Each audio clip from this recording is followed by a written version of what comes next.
In digital Marathi, जनतेच्या हक्काचं व्यासपीठ। अंबरनाथच्या नवीन बायपास रस्त्यावर गोविंद तीर्थ पुलाजवळ सोमवारी सकाळी झालेल्या भीषण अपघाताने परिसरात एकच खळबळ उडवली। या अपघातात दुचाकीस्वाराने चुकीच्या दिशेने डंपरला ओव्हरटेक करण्याचा प्रयत्न करताना आपला जीव धोक्यात घातला। सुदैवाने अपघात भीषण असला तरी दुचाकीस्वार थोडक्यात बचावला आहे। सोमवारी सकाळी 10:30 वाजण्याच्या सुमारास नवीन बायपास रस्त्याकडील सिग्नलवर काही वाहन थांबलेली होती। सिग्नल सुटल्यानंतर वाहन पुढे निघू लागली।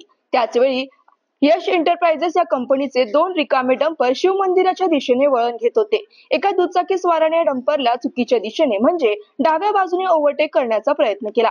मात्र दुचाकीस्वाराने अंदाज न आल्याने तो डावीकडे वळण घेत असलेल्या डंपरच्या मागच्या चाकाखाली आला आणि दुचाकीचा भीषण अपघात झाला। अपघातात दुचाकी डंपरच्या मागच्या चाकाखाली आल्याने ती पूर्णपणे चेंदामेंदा झाली, पण सुदैवाने दुचाकीस्वाराला किरकोळ जखमा झाल्या। अपघातानंतर डंपर चालकाला अपघाताची कल्पना न आल्याने त्याने गाडी खाली अडकलेली दुचाकी काही अंतर फरफटत नेली। यामुळे काही काळ रस्त्यावर वाहतुकीची कोंडी निर्माण झाली होती।